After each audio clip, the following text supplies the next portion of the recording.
नमस्कार dear students, स्वागत है आपका इस वीडियो में।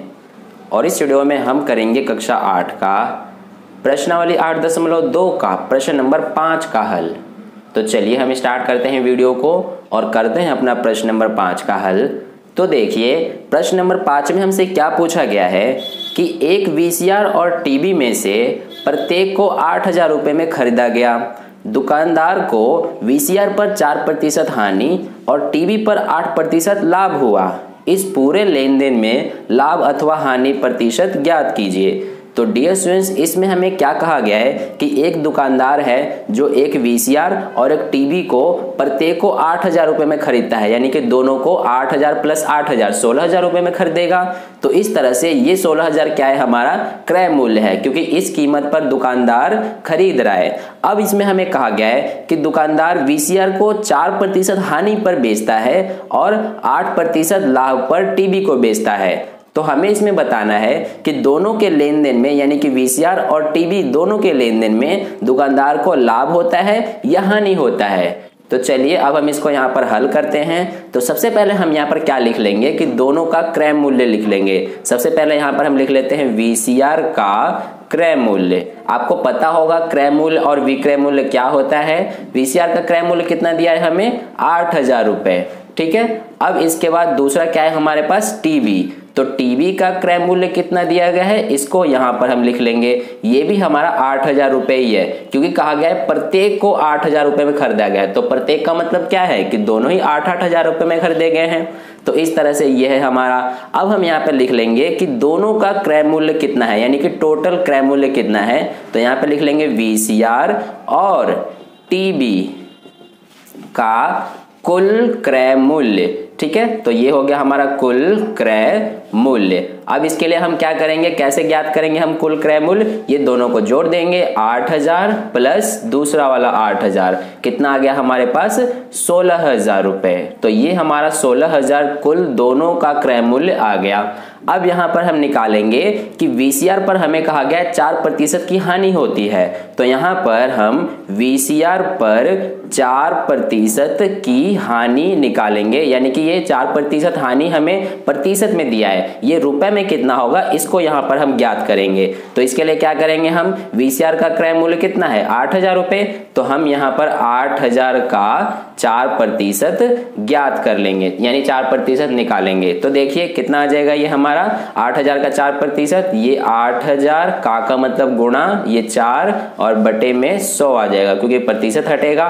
तो यहाँ से ये 2 जीरो से 2 जीरो कट जाएगा। यहाँ पर 80 गुणा 4, तो कितना आ जाएगा ये हमारा 320 रुपये। यानी कि जो ये 4% की हानि हुई है, ये रुपए में कितने रुपए का हुआ है, 320 रुपये का। इसी तरह से अब हम क्या करेंगे यहाँ पर कि वीसीआर का विक्रय मूल्य ज्ञात कर लेंगे, यानी कि जिस कीमत पर दुकानदार इस वीसीआर को बेचा है वो कीमत अब हम निकालेंगे, ठीक है। तो यहाँ पर हम लिख लेंगे अब कि वीसीआर का विक्रय मूल्य।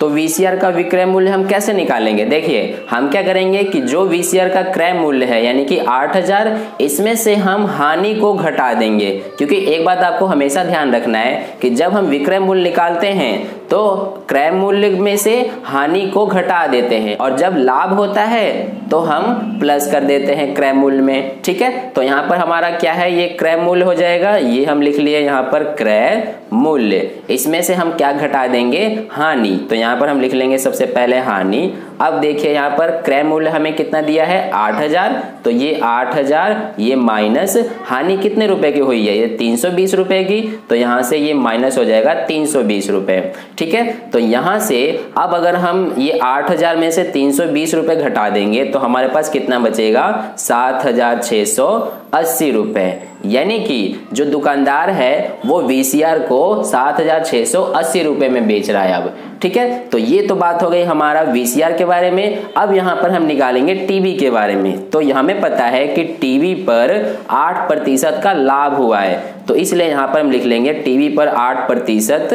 का लाभ। तो ये हमें यहाँ पर प्रतिशत में दिया है 8%। इसी तरह से इसका हम यहाँ पर रुपए में ज्ञात करेंगे कि कितने रुपए का लाभ हुआ है। जैसे यहाँ पर हमने 4% का ज्ञात किया था रुपए में, इसी तरह से ये 8% का भी रुपए में निकालेंगे। ठीक है, तो हम क्या करेंगे, ये 8000 है हमारा इसका टीवी का क्रय मूल्य, देख सकते हैं आप यहाँ पे। तो 8000 का हम क्या करेंगे, 8% ज्ञात कर लेंगे। तो यहाँ पर देखिए 8000 का 8000 आ जाएगा, का मतलब गुणा, ये 8/100। तो ये 2 जीरो से 2 जीरो कट जाएंगे, क्या बचा हमारे पास 80 गुणा 8 यानी कि 640 रुपए। तो ये जो है 640 रुपए ये टीवी पर लाभ हो रहा है। ठीक है, यानी कि 8% जो है ये 640 रुपए के बराबर है। तो इस तरह से ये तो हमारा हो गया लाभ।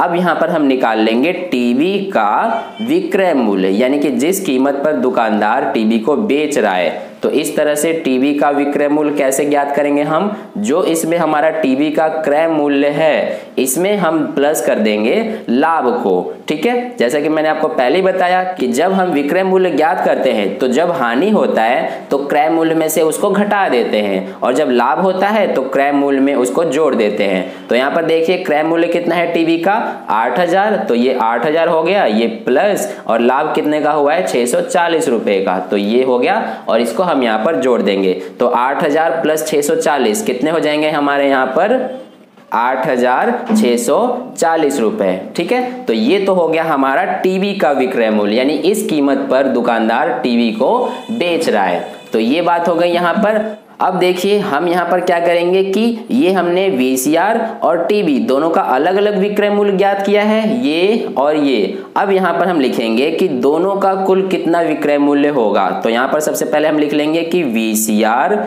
और दूसरा क्या है हमारे पास, टीवी, दोनों का विक्रय मूल्य। तो इस तरह से हम दोनों का विक्रय मूल्य कैसे ज्ञात करेंगे, देखिए जो हमारे पास इस वीसीआर का विक्रय मूल्य आया है यानी कि 7680, इसमें हम प्लस कर देंगे टीवी का विक्रय मूल्य, ये हमारा है 8640 रुपए। तो इस तरह से अब इन दोनों को जोड़ने के बाद हमारा कितना आ जाएगा, ये हमारा आ जाएगा 16320 रुपए। ठीक है, तो इस तरह से ये 16320 रुपए ये दोनों का, वीसीआर का भी और टीवी का भी, दोनों का विक्रय मूल्य आ गया हमारे पास। अब यहाँ पर देखिए कि इस तरह से जो विक्रय मूल्य आया है दोनों का, ये 16320 रुपए आया है, और दोनों का जो इसमें क्रय मूल्य था वो कितना था, 16000। तो इससे आपको क्या पता चल रहा है, ये हमारा कुल क्रय मूल्य 16000 रुपए है और कुल विक्रय मूल्य 16320 रुपए है। तो हम ये कह सकते हैं कि दुकानदार को लाभ हुआ है, क्योंकि वो 16320 रुपए में बेच रहा है, यानी कि ये 16000 से ज्यादा है 16320, तो इसलिए दुकानदार को लाभ हुआ है। तो इसलिए अब हम यहाँ पर क्या करेंगे कि लाभ ज्ञात करेंगे कि कितने रुपए का लाभ हुआ है। तो लाभ हम कैसे पता करेंगे, हम क्या करेंगे कि जो विक्रय मूल्य है दुकानदार का, इसमें से हम माइनस कर देंगे क्रय मूल्य को। ठीक है, तो हमारा पता चल जाएगा कि लाभ कितने रुपए का हुआ है। तो यहाँ पर हमारा देखिए कि विक्रय मूल्य कितना है, 16320 रुपए है, और क्रय मूल्य कितना है, 16000 रुपए है। तो यहाँ पर अगर हम 16320 में से 16000 घटा देंगे तो हमें पता चल जाएगा कि ये कितना है, 320 रुपए है। ठीक है, तो यानी कि जो दुकानदार है उसको रुपए में 320 रुपए का लाभ हो रहा है। अब ये हमें पूछा गया है प्रतिशत में, तो हमें इसको प्रतिशत में बता देना है। तो इसको मैं यहाँ पर कर देता हूँ, जगह नहीं है इसलिए। तो देखिए इसमें हम क्या करेंगे प्रतिशत में पता करने के लिए कि जो हमारा लाभ है इसको सबसे पहले लिख लेते हैं हम यहाँ पर लाभ प्रतिशत में। तो हम कैसे ज्ञात करते हैं इसको कि जो हमारा लाभ होता है उसको ऊपर लिख देते हैं और बटे में जो हमारा क्रय मूल्य होता है उसको लिखते हैं। ठीक है, ये हमारा फॉर्मूला होता है प्रतिशत में ज्ञात करने का, ये आपको ध्यान में रखना है, और गुणा कर देते हैं 100 से। अगर आपने मेरा इंट्रोडक्शन का वीडियो देखा है तो आपको ये बहुत ही अच्छे से समझ में आ रहा होगा। अगर आपने नहीं देखा है तो उसका लिंक आपको इस वीडियो का डिस्क्रिप्शन में मिल जाएगा, वहां पर क्लिक करके आप देख लेना। ठीक है, तो यहाँ पर ये हमारा हो गया लाभ बटे में क्रय मूल्य गुणा 100। तो यहाँ पर देखिए अब ये हमारा लाभ कितने रुपए का है, 320 रुपए का। ये हो गया 320 बटे में क्रय मूल्य कितना है हमारा, 16000। तो ये हो गया 16000 और गुणा ये हमारा है 100। ठीक है। तो ये हमारा 2 जीरो से 2 जीरो कट जाएगा, ये 1 जीरो से ये 1 जीरो कट जाएगा।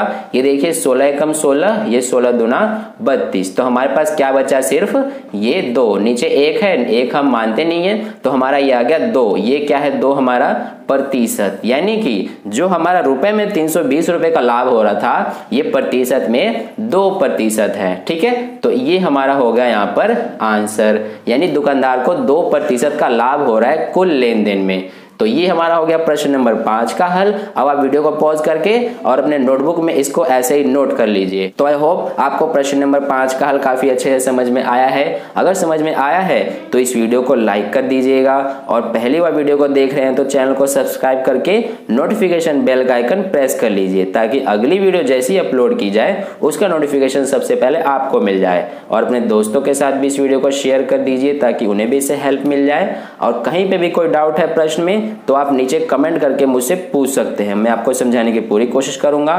तो फिर मिलते हैं अगली वीडियो में नए प्रश्न के साथ, तब तक के लिए अपना ध्यान रखें। धन्यवाद।